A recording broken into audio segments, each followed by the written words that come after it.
for tuning into the 2021 Capitol Preview. I'm Grant Opperman. I'm going to facilitate the discussion today with Senator Bobby Joe Champion, along with Representative Fue Lee, and then Representative Esther Agbaje will be joining us shortly. I think the forum tonight is really just to give our local elected officials the chance to answer questions directly from constituents, which is probably a little bit harder to do in the middle of COVID. So that's the hope tonight. We appreciate you guys all sending in questions. I think we're going to cover a broad array of topics based on all the questions that were sent in. And then I think we're going to keep trying to do events like this. We have one more planned on February 16th, which has to deal with environmental justice, and we'll have a panel of leaders in the community on that as well. So without further ado, I'd like to send it over to Senator Bobby Joe Champion first, let him give upcoming remarks on the legislative session that's to come. And I know he wants to talk about the budget. So I'll kick it over to Senator Bobby Joe Champion. Well, thank you so much for having me. And let me thank you all for all of your hard work in bringing us together and also presenting this forum for Senate District 59. As you know, that we as electors are always looking to serve and answer questions because we want you to be empowered by any and all information in order to best advocate for your interests at the Capitol. As you know, this is a budget year. So at the start of the biennium is always a budget year because this is our focus. We have to come up with a budget for the next 2 years. Unlike Washington, D.C., I like to make this distinction. We have to come up with a balanced budget. We cannot defer it. We can't do any of the other things that they can do in Washington, D.C., but we are required to pass a balanced budget. And as you know, based on our most recent forecast, we have a positive balance, state balance of $646 million. Now, again, that's going to be confirmed coming up in the February forecast. As you know, we get a forecast from December, and then there is a solidifying forecast that will happen either February 26th or February 28th of this year. Now, as I mentioned, that there is a $646 million balance. Now, this is an important notion to know because this is an improvement over the last previous projections in mid-2020, which called for a $4.7 billion shortfall. So now that we've had some turnaround, that's exciting in order to know that we are not looking at a deficit. And I hope and pray that when we get the news in February that this holds up. However, we will still need to address a projected deficit in 22-23 or a shortfall of roughly $1.3 billion.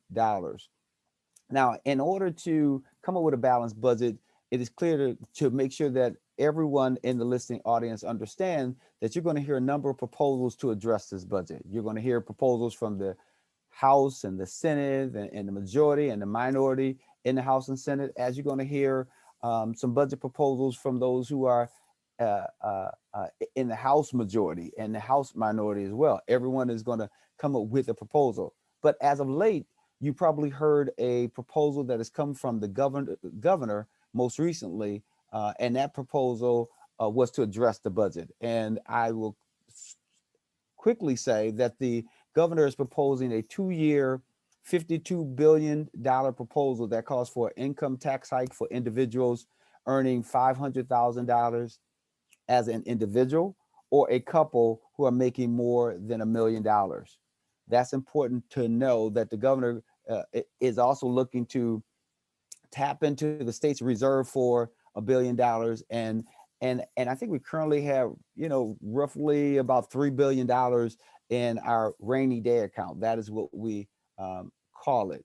The governor also wants to borrow $130 million from the U.S. Bank Stadium Reserves account. And currently in that account, we have $83 million for this biennium, but it is expected to grow to more than $230 million in that account in 22-23. So most people say, well, how did it balloon to such a high number? As you know, that the U.S. Bank stadium reserves collects money from the electronic pull tabs, and those have been pretty successful. And so that is why that account is ballooning. And the governor will bring over approximately $217 million for this from this year's surplus. So remember, I talked about that there was a surplus of $646 million. So the governor is looking to bring that money over forward, right? And so now the governor is also proposing new spending of roughly $1.6 billion in new spending. And even though I can't tell you everything that he is projecting or proposing to spend money on, but I'll cover some highlights. He is asking for over $50 million for programs and special funds to help families and small businesses hit hard by the pandemic. He wants to continue to provide money for those small businesses and like for forgivable loans as well as emergency assistance grants. Because the pandemic, as you know, is unprecedented, and we've been taking an economic hit, and we still have so much further to go. And so that's one of the things that the governor is proposing to spend roughly $1.6 billion on. The governor also is proposing money for state aid to school districts and programming to help narrow the achievement gap and other racial disparities. And roughly, he's put forth a proposal of $745 million investment to help students recover and catch up on learning as a part of what they're calling the Due North educational plan. Now, I think it's important to also recognize that there's always federal funds as well that is coming into the state, and there's a desire for Congress to also act and send some additional money. But there's projected another $649 million in federal funding for COVID education recovery. We know that our schools have been decimated. There's been an increased cost around how do we keep students safe and teachers safe. And so that is a major investment that the governor is proposing. The governor is also proposing targeted investments for businesses affected by the civil unrest during the George Floyd demonstrations. The governor has proposed $150 million in what is called appropriation bonds for rebuilding Minneapolis and St. Paul businesses. Now, you will hear, and you've probably already heard, the Senate Republicans already pushing back on that proposal as well. The governor is also proposing to expand the working family tax credit for over 300,000 eligible households, while also he's recommending a one-time payment of up to $750 to roughly 33,000 or a little under 33,000 working poor families who participate in the Minnesota Family Investment Program. And there are other aspects of that proposal that you will see debated before we adjourn on May 17th, 2021. As you should know, that the new budget that we are debating right now and will pass will begin July 1st, because this biennium ends June 30th. So any money that we are putting forward or around our budget starts July 1st, 2021. One other thing that I think is important to mention, when you think in terms of the amount of money that's coming into our coffers, when it comes to spending, we spend more money in education and health and human services. So that is important for folks to know. And remember that I've been talking a little bit about the governor's proposal, but you will hear, as I mentioned earlier, various proposals, some things that we will embrace as Democrats and some things that we will ask to be different. But that's the joy of debating and looking at what's in the best interest of one Minnesota. And so again, once we get that February forecast around February 26th or February 28th, and we'll see if the December forecast holds. And based on that reporting, the governor may revise his proposal, but certainly we as legislators will use the forecast numbers to make budget related decisions. So just remember, I believe, and I'm sure that I speak also for Representative Fue Lee and Representative Agbaje, that the budget should be a values document. It is not just about numbers. It's about people. It's about investments that are important in order for us to be able to move forward in a coherent and thoughtful way. So that is what I wanted to lay out as far as the budget, and I'll be happy to answer any specific questions around that. But I also like to call your attention to the fact that you'll hear and see that we will have another town hall meeting outside of the one you all are doing February 16th, on February 11th, where we'll have a fiscal analyst dig deeper into the budget issues, and we'll have our ranking member, Senator Uyghur, who's going to come and talk about education and some of the major things going on there. And then also we'll have Senator Wickland, who's going to come in and talk about what's happening in the healthcare area, along with the vaccination stuff. So those are things that I'll announce later, but I hope that I've given you a better preview as to what our sights are set on when we think in terms of the budget and spending, because we want to make sure that Senate District 59 and the constituents that we serve are positively reflected and their needs are going to be met by this value document that we call a budget. So thank you so very much. Yep, absolutely. Maybe before we kick it over to Representative Lee, I'm going to ask one follow-up question. I think that was a helpful overview of kind of what the proposals we can expect of the budget are to come. Maybe from your standpoint, representing Senate District 59, what are some of the focal points and the priorities that you want to make sure are included in that budget?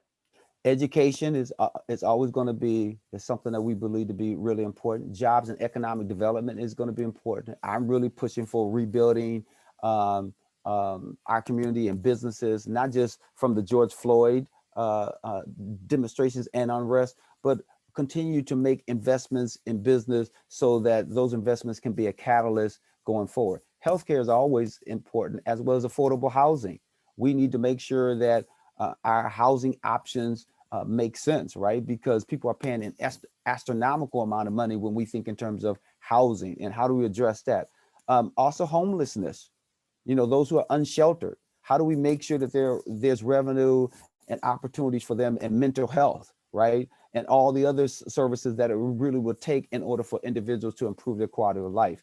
And then when you think in terms of working families, how do we make sure that we are making the necessary investment for those essential workers and those who are having a very difficult time? So I just think it's important that we think about the entire spectrum of individuals that we serve.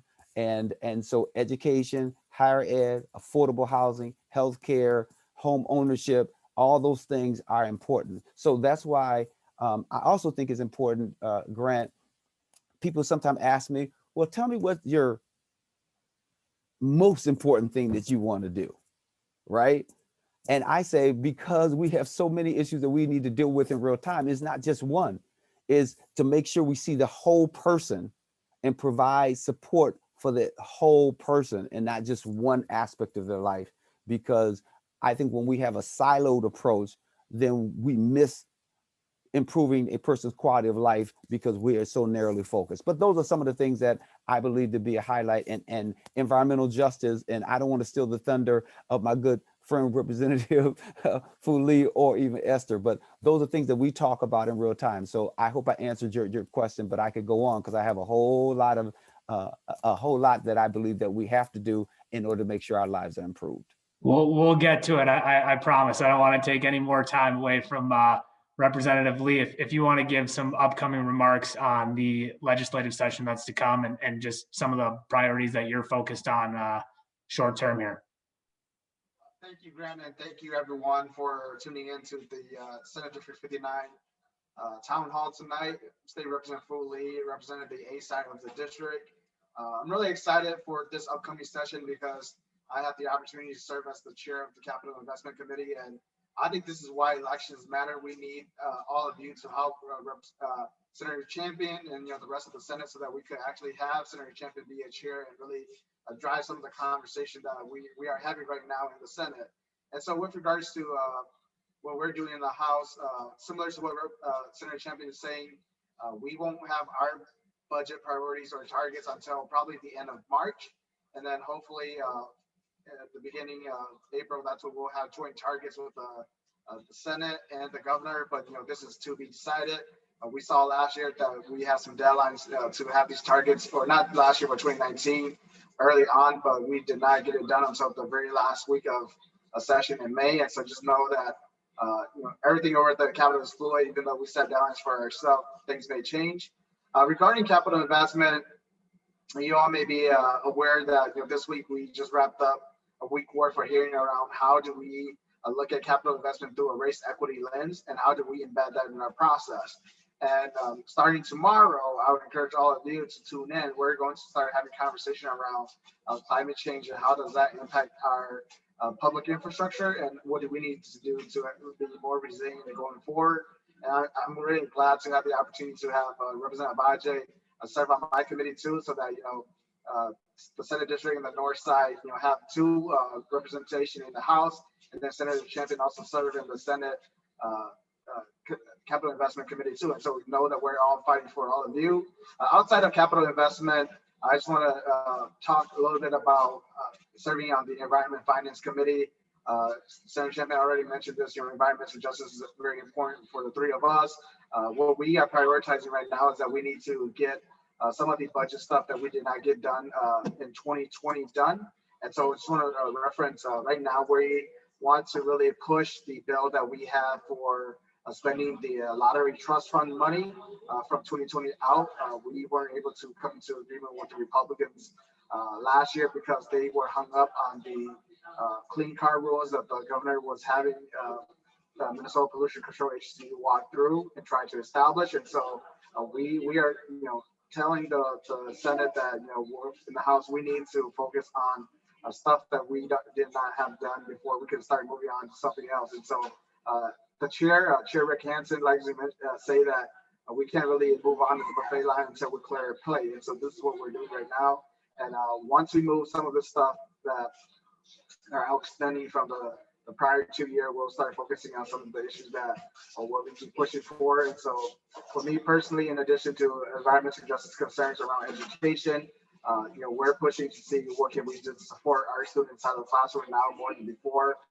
Because of the pandemic, we know that our students, especially the Black and Brown and our communities of color, are struggling the most during this time, and see what can we do to find resources. And I can say generally that in the Minnesota House, we, to Senator Chairman's point about our moral document, we want to raise revenue to really spend on helping Minnesotans, small businesses really get through this pandemic. So I'll just leave it at that for right now and take up any follow-up questions after Representative Agbaje introduce herself and talk about some of her priorities. Awesome. Thank you. That's a helpful overview. Representative Agbaje, thanks for joining us. I know you're working late at the Capitol tonight, so we're happy to have you. We're just kind of giving our opening remarks, talking about the upcoming legislative session, and if you have any specific priorities you want to mention, I think now is the time, and then we'll dive a little bit deeper into specific questions from the constituents. Sounds really good. Well, thanks so much, Grant, and thanks, Jeffrey, and everyone from SD59 for hosting us. I really appreciate it. I'm sure that Senator Champion and Representative Lee have done a great job talking about many of the priorities that we have happening both at the Senate and the House.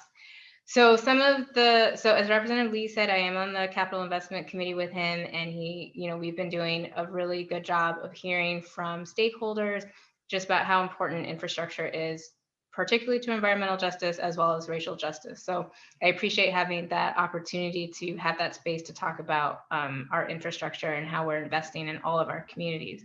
I'm also on the Housing Committee, which is really important to me. I talked a lot about that when I was running, and I'm really glad because we have also been spending so much time really focusing on supporting renters, making sure that they have the rental assistance that they need to stay in their homes. We're also working on making sure that homeowners are also supported during this time, so that way they can stay in the homes that they own, and trying to work to make sure that both that relationship between landlords and tenants is actually a beneficial one, and that we're not having to, that we're mitigating many of the effects of what could happen if the eviction moratorium ends without proper protections for people.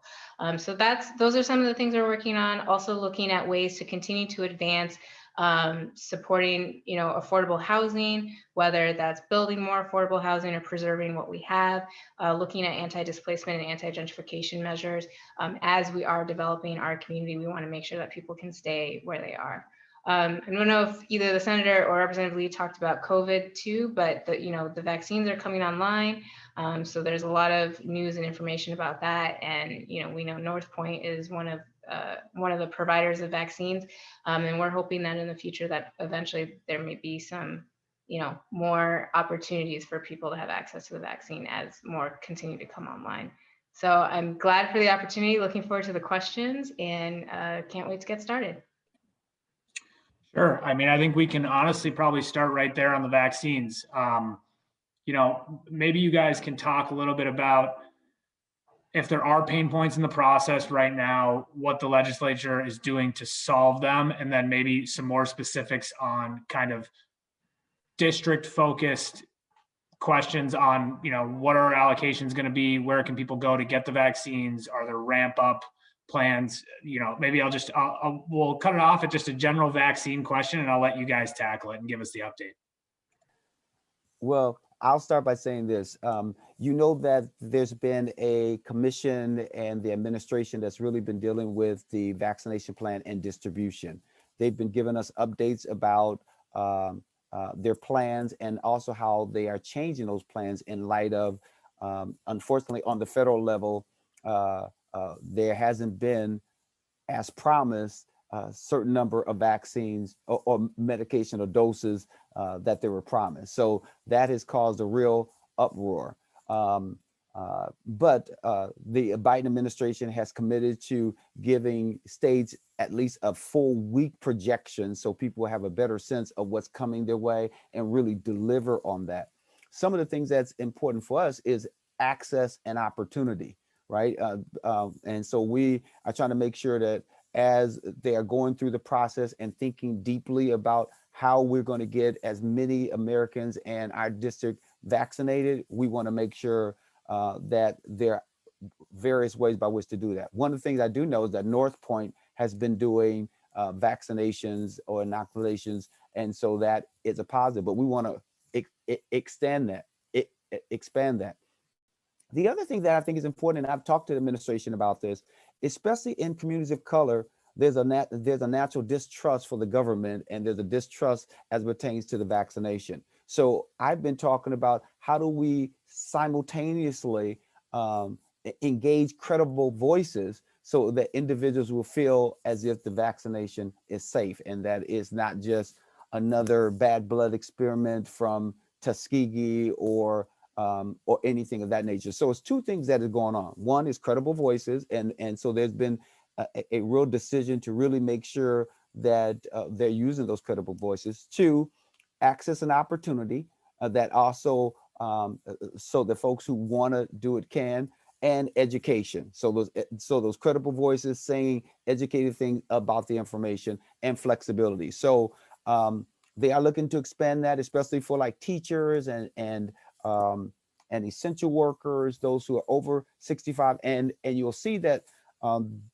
they made a shift in the way that they were making the vaccine available, because at first it was a first come, first serve basis, and they realized that they couldn't do that because you see that the system broke down. So then they morphed to a system where they put everyone in a pool and then they do a random selection of those people that are in a pool. But from my vantage point, we will continue to make sure that we have access, opportunity, projections around dosage, credible voices in order to make sure that people feel safe. And that's not just people of color, but nurses are having some challenges because 30% of the nurses who have been asked if they want to do the vaccine or take the vaccine have declined.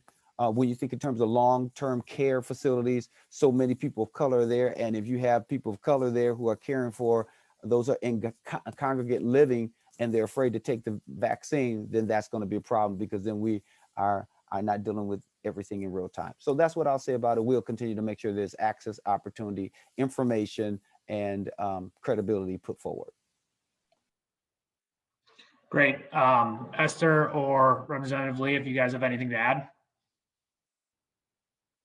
Yeah, I think that was a fulsome summary. Maybe the natural transition then is, obviously the vaccine's not out there in mass yet, and we're still dealing with a pandemic here. So I think we can flip to COVID-19 relief. I think, I think probably all three of you mentioned this in your opening remarks, but maybe talk a little bit about what you guys are doing to make sure the small businesses in Minneapolis and specifically in our district that are hurting from the pandemic are going to be in line to get the aid that, Senator Champion, you mentioned that's in the proposed budget thus far. So maybe talk a little bit about that. Whoever wants to start, by all means. So I just want to quickly add about the vaccine. I see a question from the audience asking about what about folks who do not have internet access? How do you register for it? Do know that the system that we are running over at the state, there is a phone number that you could jot down, 612-426-7230, or call toll free at 833-431-2053. And I'm glad that this is being recorded so folks can catch this and really just reach out to them to if you do qualify and you're eligible to be into that register into that pool that Senator Champion mentioned. You could definitely do that. Fortunately, my dad has been vaccinated as of yesterday over at North Point, and so I'm really encouraging all of our community members to take advantage of the great community healthcare center that we have. Regarding assistance for our businesses that's been impacted by COVID, and in addition to that, the civil unrest. In October, we did pass a small business assistance bill, and I think that Senator Champion can speak a little bit to this too. But I know that we had around $25 million that was sent from the state to the county to assist businesses that were impacted by the pandemic. And so for any businesses on the north side, feel free to reach out to Hennepin County, to our offices, so that we can connect you with them, and also to our county commissioners too. We understand that we did our part over at the state to get the money to come into our local communities, and we need to hold our colleagues accountable for this. And then one last piece that I just wanted to mention around recovery.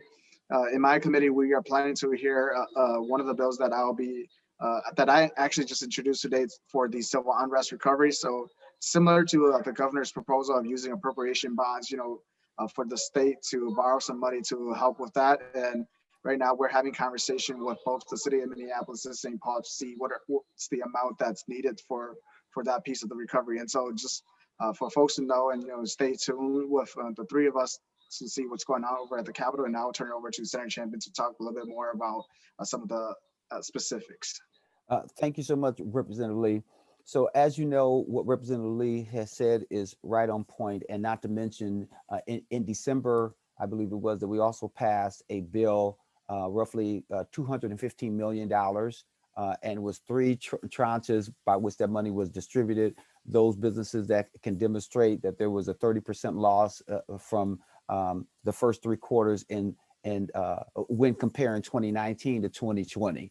And so the Department of Revenue was sending money directly to folks. And then there was a second tranche that was going through deed for theaters and also for convention centers. And then the third piece that Representative Lee talked about is counties. So one of the decisions was made that they wanted to use the 87 counties and allow them to have the discretion to make decisions about the eligibility and businesses that they will continue to support. Now, we all know, so let's just say this up front, $215 million is not a whole lot of money, right? And there's no way, based on the state's coffers and challenges, was there an opportunity to expand that pool. But one of the things that is true is that there's the CARES Act money and more federal dollars that are coming in. What also is true that we're going to continue to advocate for folks who are affected by COVID, businesses that is, and employees, in order to get the support that they need. Because as we support employers, we are also supporting employees, not one versus the other, because we believe that both are important. And as I mentioned earlier, the governor has in his proposal roughly $50 million that will continue to help with forgivable loans and grants and of that nature. And then specifically, again, to what Representative Lee talked about, those folks that were affected by the civil unrest, because up to this particular point, let's really be honest, I've been pushing this, and I've been pushing the Senate majority to give our businesses the same level of respect that we do for natural disasters, especially when it's nothing that they did to cause the unfortunate place of space where they are. And they've been very resistant in order to do that. But I'm pleased that the governor has looked at putting in his budget proposal $150 million in appropriation bonds. And to underscore my point, did you see today that the Senate majority has put forth a bill that will prohibit any money being spent for Minneapolis and St. Paul or those affected by the civil unrest. So we'll continue to do everything that we need to do there. And I didn't mention this earlier, but I'm the ranking member on jobs in the Senate. So jobs is always at the focal point. And one of the things I neglected to say, but it still ties in here, is that equity is very important. And ever since 2016, we have invested over $100 million in equity for businesses of color and people of color around training and education. And we'll continue to do that, especially as we're going through this pandemic, so that we can look forward. So we will continue to make sure that our businesses get the attention that is needed, and targeted investments, not just investments, but also scalpeled, targeted investments. So that will be our driver. Yeah, I'll just agree with everything that's been said. I mean, I think the real focus here is making sure that Minneapolis and St. Paul come out of this with the help that they need, because, you know, we were hit with two, you know, events that were out of our control, which is the pandemic and the civil unrest. And so both of those things need specific appropriations in order to make our small businesses and our community whole. Yep, that's super helpful to hear. You know, maybe along the lines of COVID-19, the pandemic, the vaccine, maybe you guys can talk a little bit about what you guys are doing to make sure schools and teachers in the district have what they need to get back into in-person learning and keep it that way. Maybe if you guys can touch briefly on that topic, that would be helpful. Yeah, I'll just start. I mean, I think, you know, a lot of us are really focused on making sure that safety is first and foremost. You know, I've had a number of teachers call me that they're really concerned about getting back into the schools in person without having the vaccine. So it's good to see that the state and the governor are trying to, you know, increase or up the priority of teachers and students to getting the vaccine. And so we hope that that is rolled out in an effective manner to really get people back into the classrooms, which is where a lot of people do want to be. And so, but it's important that we're doing it in the right manner. I think what's also important is, you know, you'll start to see some bills that really kind of focus on making sure that students have what they need during distance learning, that they have the tools, particularly when it comes to technological tools, access to broadband, so that way they can participate in the virtual classroom until people are getting back inside. And I think there's also some opportunities to look at, in addition to mask mandates that we have already, but making sure everyone's wearing masks and washing their hands. But, you know, if there's things that we can be doing to making sure that the air is being filtered in a proper way, so that way we're moving that air while people are inside and together. But it's a long way. And I think, you know, there's many places where I think the legislature can kind of step in to make sure that moving back into the classroom is done in a safe manner. Got it. I don't know if Senator Champion or Representative Lee, if you have anything to add. So I just want to add that right now in the House, our education proposal to address this issue around education is House 504. Specifically in there, I am leading one of the efforts to provide funding for after-school learning programs. And I think that this is really crucial for all of our students, especially those on the north side who has been impacted by the civil unrest. And so right now the proposal is for $5 million to grant out to community organizations to partner up with our schools so that our students can have that additional enrichment, whether that's at the schools right now or when we get into the summer break. And so it's so important that we start looking at how can we support the students inside the classroom but outside when they're not within our institutions or not inside doing distance learning. So I'll just leave it at that for right now. Thank you. What I will say is I totally agree with my colleagues, but one of the um, chat questions is, what do we think about due north? As I mentioned earlier, that the governor has put forth $745 million, and there's going to be another roughly $600 million that will come from the federal government. And the devil is in the details, right? And so we are still working through the details to understand how will that plan be rolled out? What is the plan with specificity? So as we get more and more details about that, we certainly will share that. That's one of the questions that I hope that Senator Chuck Uygur will discuss on February 11th as well, because he's deeply in the weeds around that. But again, we want to make sure that any investment is targeted, impactful, and effective. And so I don't know all the details of the Due North plan because there's been a lot of generalities, but we are asking for specificity. And if I could just piggyback on that point from Senator Champion, right now we only have the recommendations from the governor, the amount that he wants to spend. And so throughout the next few weeks, that's where we're going to have the state agencies come into our committees and present on their individual priorities from the governor. Great. Maybe one last question kind of regarding the pandemic and relief. Representative Agbaje, I'll tailor this one to you, given that you're on the Housing Finance and Policy Committee, but what is the status of sort of the rent and eviction moratorium? Where is that headed? How long do you think that's going to be a necessary policy? Give us your thoughts there.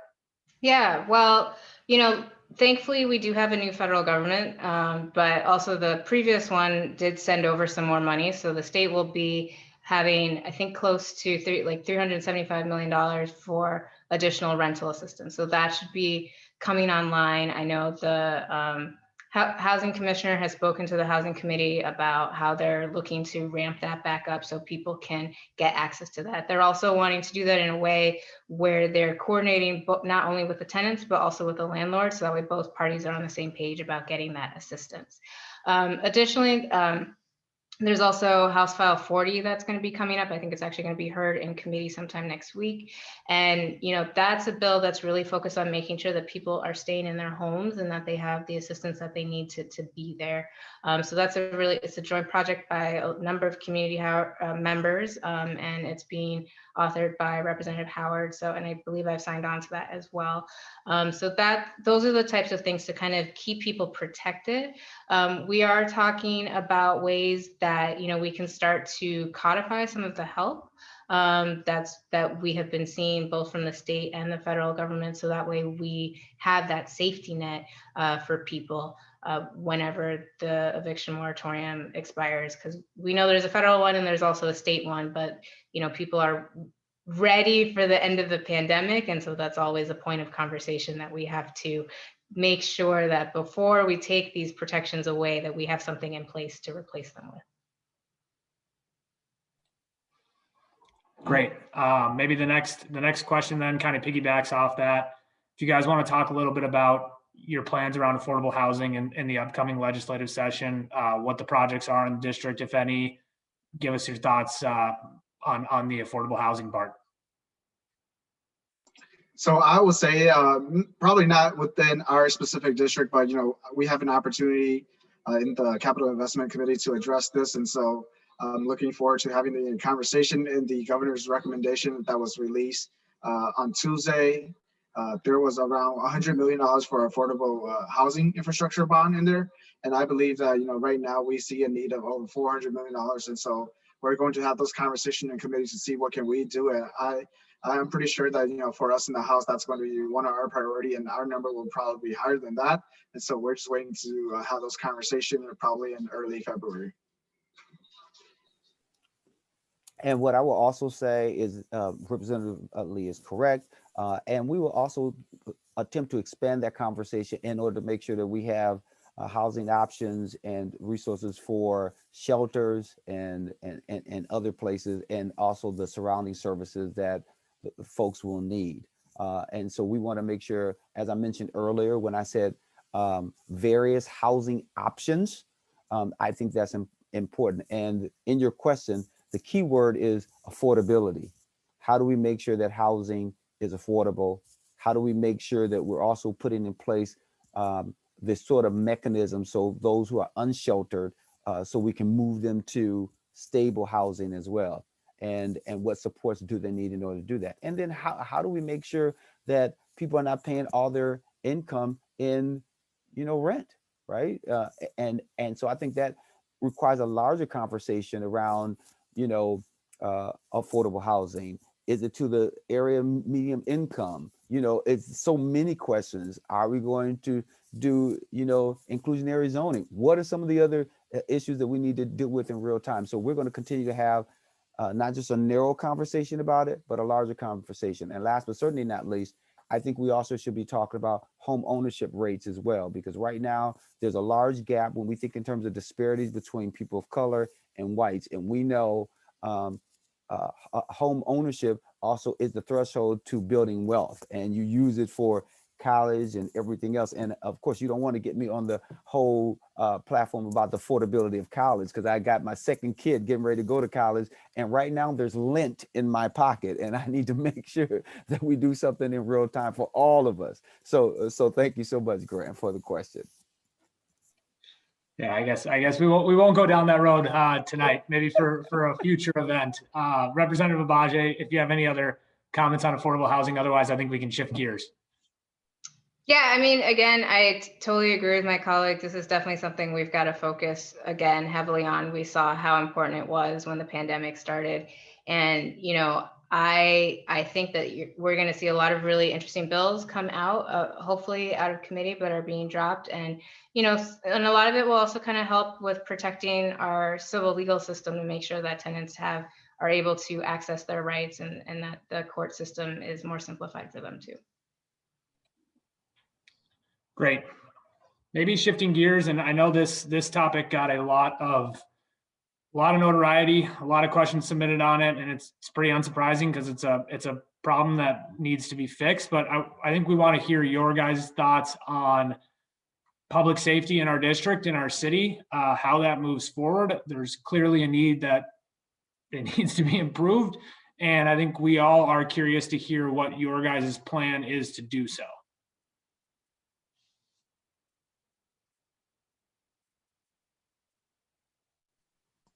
So go ahead. Go ahead, Senator Chairman. No, go ahead. So I would just kick it off. I think the most important thing that the three of us are prioritizing with the rest of the Minneapolis delegation is that we do not want to see any cut in local government aid. This is where our Republican colleagues, both in the House and the Senate, wants to attack the city of Minneapolis and take that away. And regardless of where you stand on the issues of law enforcement in the community, once they start chipping away from the local government aid, our city, facing the current budget shortfall that they are at, will have more struggle, and so public safety will continue to be a key. And so I think for the three of us, that's something that we could agree on, that we need to really make sure that we don't cut any local government aid to the city of Minneapolis. And if I can tag on to that, Representative Lee is exactly right.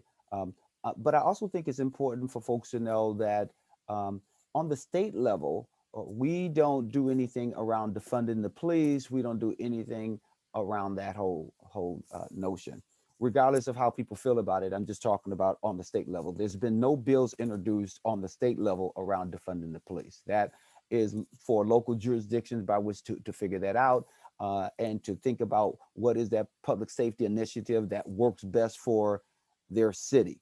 And so that's why local government aid becomes important, is because whether it's community, whether it's law enforcement, whatever it is, we want to make sure that our city has the tools and the resources that it needs in order to make sure that we all are safe and that we feel safe.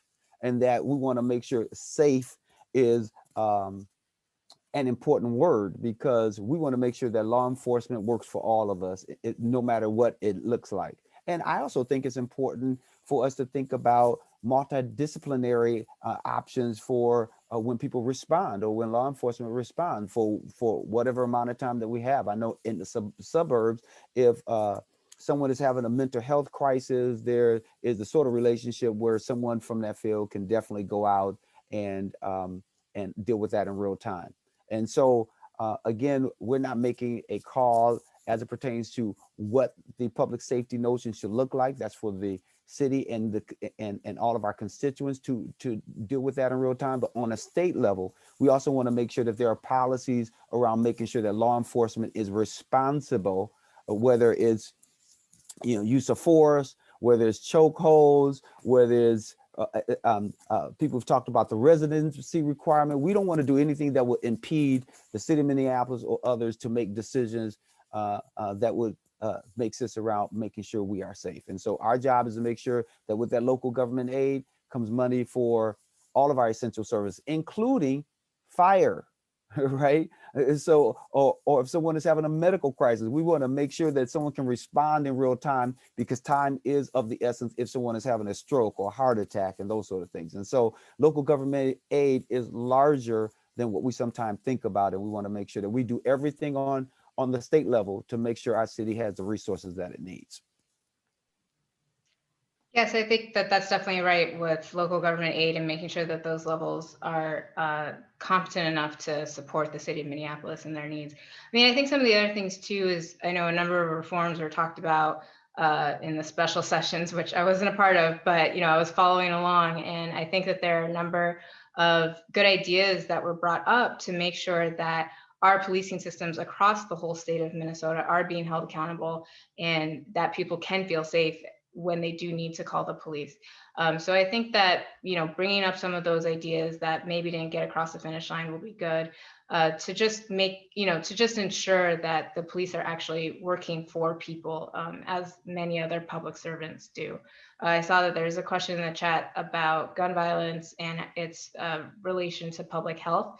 And I think that's also kind of like the larger extent of this conversation, right? We need to make sure that our communities are safe, they have what they need, and that when it comes to common sense gun laws, that we are doing what we need to do to make sure that we have those background checks, that whoever's supposed to, own or have a gun is supposed to have it, and that it's not in the hands of the wrong people. So I think that that's important to think about how those two things go together, and both from a law enforcement perspective and also from a public health community perspective of what is in our communities that could be a danger, and how do we work with people to make sure that whatever issues they're facing, their needs are met in those situations.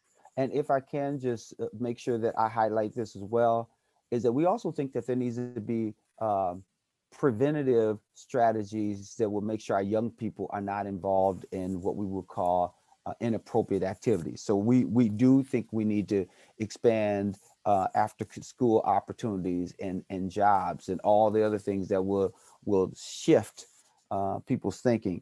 One of the things that we have been engaged with the city around, in fact, even last week when we met as a delegation, I am the chair for the Minneapolis delegation.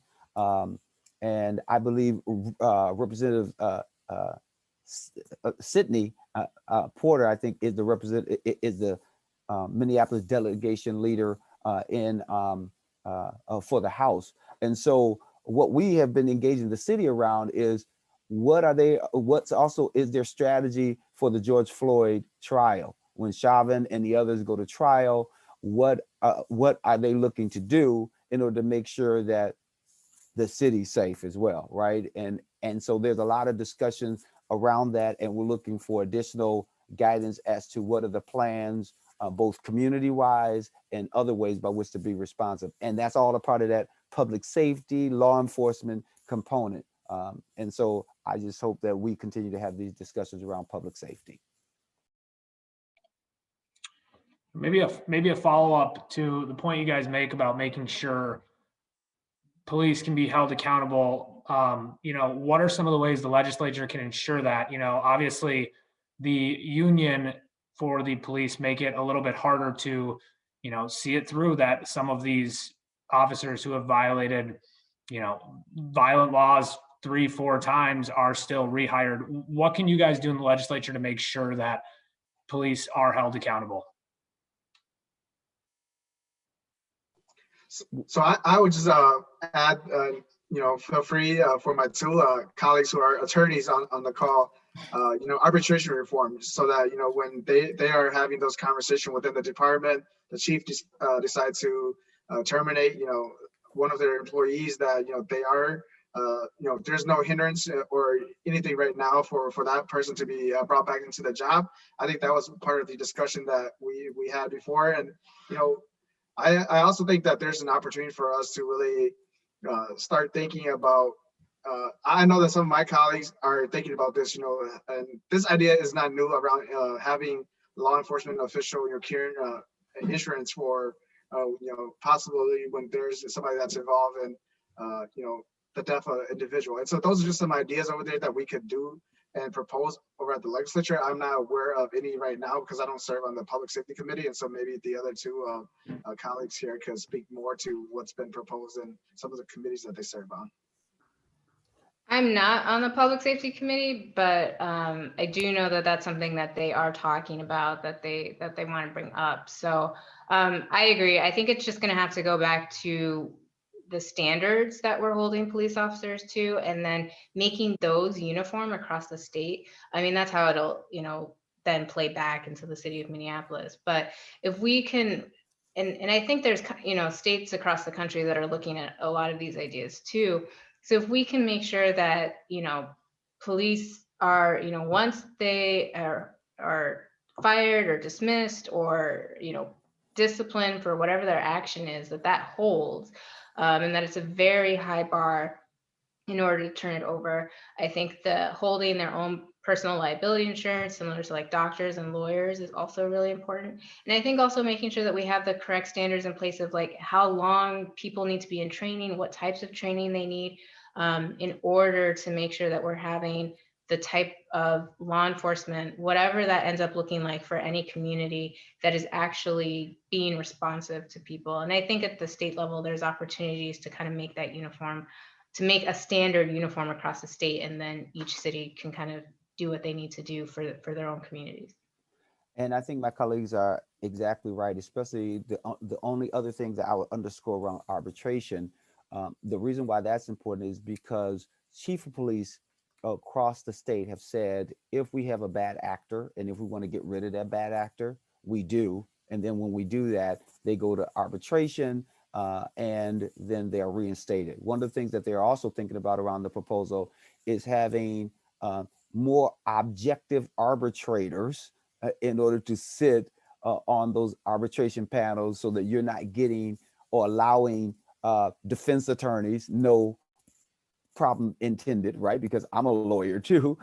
I'm not just selecting people who they believe will be more amenable to their perspective, right? Or pro cops or pro whoever. You want someone objective, and in the event that people are not demonstrating that objectivity, they don't want those people to be able to even be arbitrators. So that is important. And that was a part of what we talked a whole lot about when we were debating in the Senate, when the Republicans did not even want to debate that issue. The other thing that people have talked a lot about is residency. I talked about this earlier. People tend to think or believe, because there's that standing law that now prohibits the city of Minneapolis and others from considering or making it a requirement for people to live in a certain area. People believe that if we can debate the issue on a local level, on a city level, as to whether that's important or not, and if people have to live in your community, they tend to think that police and others will behave differently because they will be a valued member of the community. Around standards, that's something else that we talked about: training, making sure that cops are trained to do the work that they need to, or the engagement of community folks around these things. So we did try to give a little more power to the post board, because the post board was impotent, for a lack of a better word. And so we want to make sure that there are uniform standards and that there's a notion of accountability when law enforcement is not behaving adequately. So I'm not on the judiciary committees, but these are some of the proposals that I'm hearing a lot about. And last but certainly not least, there's also the Minnesota Department of Human Rights that is doing that study and doing that work on the Minneapolis Police Department. And so they're looking at, are there systemic issues that are creating more of a problem so that we are not getting the outcomes that we need. So to have another objective body sort of looking at that, I think that will be helpful as well, because it will not only just focus on Minneapolis, but it will also focus on some of the systemic issues that are plaguing the police departments across the state of Minnesota. Thanks. Maybe changing topics a bit here. Representative Lee, I'll start with you since you're on the Environmental and Natural Resources Finance and Policy Committee, but maybe you three can talk a little bit about some of the initiatives you guys are going to bring forth in the upcoming legislative system revolving around climate change. So I happen to also serve on the Climate and Energy Committee too. And, for us, today we had a conversation around the 100% campaign to really move towards renewable by 2040. Last year we had a proposal to do so by 2050, but because of some of the signs that we're seeing that there's an urgency, and so we're pushing that forward. And within that, environmental justice. There's current law right now states that garbage burning, like the HERC, downtown Minneapolis, over by Target Field and Representative Agbaje's district, is considered a renewable energy source. And we had an amendment in the committee to remove that out specifically for the HERC, because at the end of the day, we need to prioritize the health of our residents, especially the folks on the north side, and not put profit over our health. And when my colleagues talk about how it's going to hurt the industries, it's going to hurt the businesses, what about people's lives? And I think that's a key point that we stress, and that's why we were able to put that on as the bill moved forward in the process. And so I'm hopeful that my colleagues in the Senate, I know that Senator Champion is going to be fighting for removing some of that language so that folks on the north side don't do not get hurt even more on that. And regarding my committee, and that's why this tomorrow and the upcoming week, we're going to have some conversation around climate impact and public infrastructure, where we're traveling throughout the state and we see how climate change is causing extreme weather, and we're just putting money years after years into flood mitigation or all these efforts. My Republican colleagues talk about fiscal responsibility. Where's the responsibility of that? When we're just throwing money, every 5 or 10 years for the same infrastructure that we have out there because of us not, taking the serious threat of climate change. And so I hope that folks can tune in next week to really hear some of the conversation that we're going to have in committee around climate impact. One of the things that I will also push for, along with everything that you just heard Representative Lee say, is that I hope I'm articulating this as clearly as I see it in my head, and that I've been pushing for with the appropriate agency, is aggregate reporting. What I mean by that is, if you look at reporting siloed, like this business, what are the particulates that you have going in the air, and then we are doing our permitting just based on that, and then we can say, oh, it's okay and safe. I believe that we need to, they need to look at the impact of all the environmental emissions that are going to air, along with traffic, and then look to make the connection between the aggregate numbers and reporting and the health of our community. Because what is happening is that we are not using that data, or even extracting that data in a way so that we have a better sense of, on Washington, if you got Northern Meadows, you got traffic, you got the roofing company. I mean, all those, like, what is the impact of that, and how is it affecting us here in North Minneapolis? Because we have higher rates of, asthma and all the other health components. And I believe it's because we are not looking at it from an aggregate perspective, that we're allowing them to,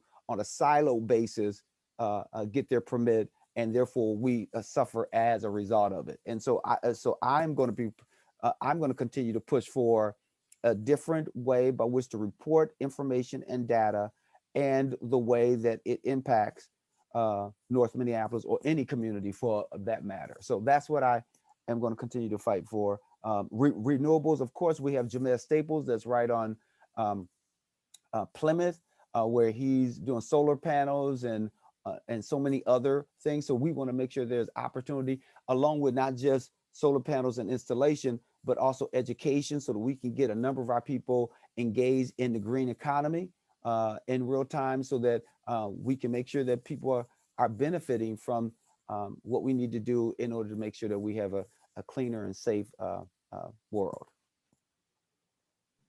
Yeah, I mean, all of those things are right on track. I think I'll just add, like, as we talk about environmental justice, it really is about the whole wellness of the community. So in addition to all of that work and figuring out in capital investment, like what our infrastructure is going to look like in a way that, you know, benefits the climate and also benefits people. We should also be looking at transportation, you know, as we're looking at whether the light rail will come through or more BRT, you know, making sure that those are electrified so that way that has a minimal impact on the environment.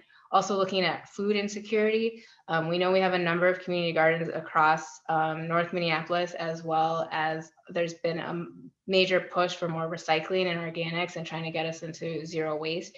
So like how we're looking at food and food waste and all of those things to see if maybe those are potential sources of renewable energy, and then just also making sure that, you know, people have what they need. And then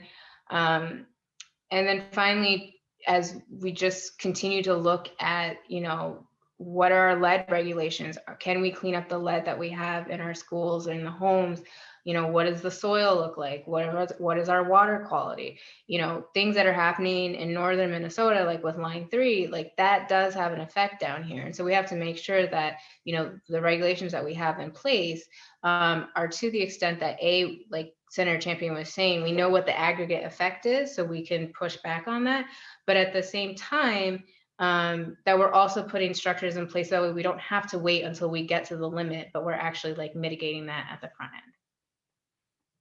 And if I could say one last thing, one of the other things I think is important is for us to diversify the environmental community, because what is happening right now, we don't see very many people that look like me or some of the other representatives here. And so if we really want there to be this sort of change, we got to make sure that they understand what we should be fighting against in order to make sure that we are preserving this wonderful planet.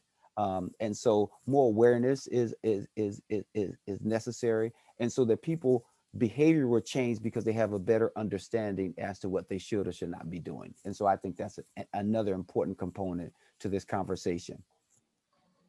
Definitely. Maybe one last topic from the audience has to do with ranked choice voting. I think 2 representatives recently brought a bill up, and I think a senator did as well, with regards to implementing ranked choice voting throughout the state. You know, instead of me trying to explain how ranked choice voting works over video, anyone who doesn't know that's watching, I would suggest Google it. But maybe you guys can tell us your position on ranked choice voting and how you guys are thinking about that potential of implementing that statewide. I mean, I think ranked choice voting is great. I mean, it's been working in Minneapolis and in St. Paul, so it'd be interesting to see what it looks like across the state. I know there are other states that have gone that way and they seem to have had success. Obviously, it's a learning curve, but I think that's, you know, the education and awareness that we can put out that, you know, further strengthens, you know, access to the vote for people. And I also think that what it tends to do, particularly during the campaign season, is it does really make people focus on like their issues, how they want to, you know, address those issues and what they're bringing to the table, less so than like personalities and like what team you're on, because you can actually rank who you want and then you can express your preference in that way. So that's something I'm excited to see where it goes. I think it'll be interesting to see if we get to have that debate, but you know, it's something that we've already seen 2 of our major cities have, and they seem to be doing pretty well. So we should try to push it statewide.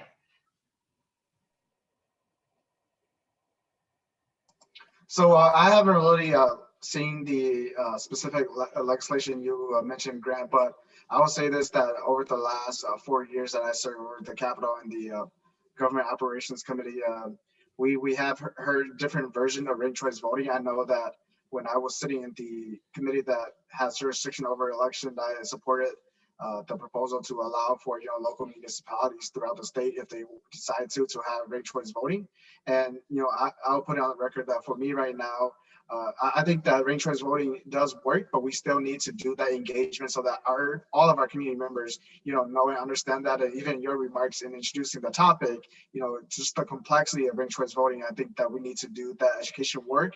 And if we are able to push that forward and really make sure that all of our community, especially those that are speaking English as a second language, know and understand that piece, I think that that's something that we should implement in the state. From my perspective, I think that we need to do everything that my colleagues have just said, because I do think what Representative Fue Lee has stated is true. Like there are mixed messages, and there's various forms of ranked choice voting that needs to be looked at seriously. Because I know that in the African American community, they have not always liked it, because of the fact that they believe that it sort of chills the impact of people going to the polls or feeling like they should go to the polls because they don't really understand what it is. I just think that there needs to be some additional awareness and discussions about it, and see where it leads us. So I will be excited to see what it looks like, because as I mentioned earlier, that the devil is always in the details. And so once we get a better sense of that, then I'll have a better sense as to what policy or what notion of ranked choice voting we should or should not support. Great. We've covered certainly a wide range of topics. I think we've hit the major questions from the audience. So I guess, we can end with just closing remarks. Like I mentioned at the top, this forum is just for you guys to get in front of the constituents directly in a world that's increasingly hard to do by the day. So if you guys have any closing remarks, Senator Champion, we can start with you. What I will say, and I wish I would have said this also, that's connected to ranked choice voting, is that I really been pushing in and the chief author of Restore the Vote, because I think it's important to make sure that we increase everyone's opportunity to be engaged in our democracy. And I believe that should be at the forefront of all of our discussions, in order to make sure that individuals who are paying taxes and they're in our communities, that their voice is not stifled. So I think that's a very important notion. So the last thing that I'll say is thank you for having this forum. And it's just an opportunity for us to talk about and/or to engage our community around questions that they might have.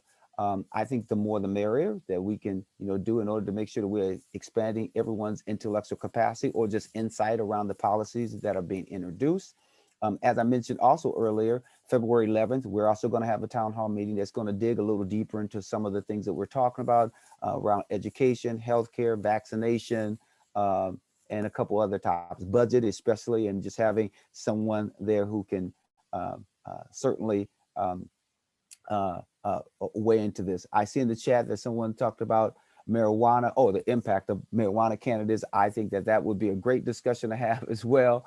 But as I think you said earlier, Grant, maybe at another time, right? But anyway, thank you again, and I sincerely appreciate it. And so that you also know, our colleagues and those who represent the Senate district, we get together every other week in order to talk about bills and be engaged with each other, so that we have a real bond with each other to talk about what's going on in both the House and Senate, because we are solely focused on how do we improve the lives of those who live in Senate District 59.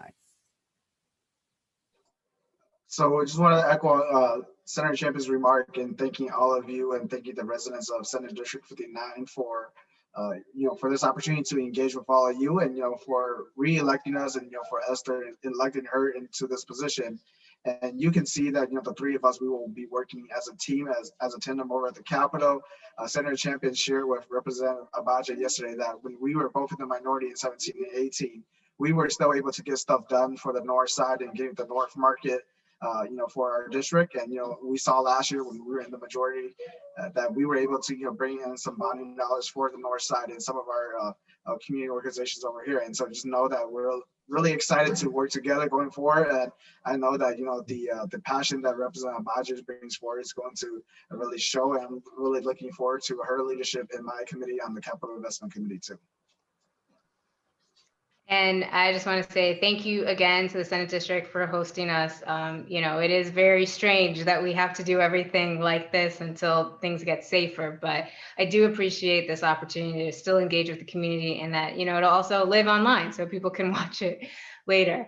As both Senator Champion and Representative Lee said, I am super excited to work with them. They have been great mentors so far, and I think our team is going to continue to do fantastic things for the residents of Senate District 59 across all areas. And I would just say that, I know for me, and I believe for also my colleagues, we're open to hearing from you. We're open to hearing from residents, and our job is to represent you. So we want to hear what you're thinking about, your ideas, your concerns, so we can be in partnership with you to make this the best district that we can. So thank you guys so much. Well, thank you guys for joining us. I know you guys are busy, so this was super helpful, super informative. We will be back on February 16th to talk about environmental justice. I know Representative Lee, I believe you'll be there for that. So be on the lookout for, the date, the link and all that. And just want to say thank you guys to our 3 elected officials again. All right. Have a good night, everybody.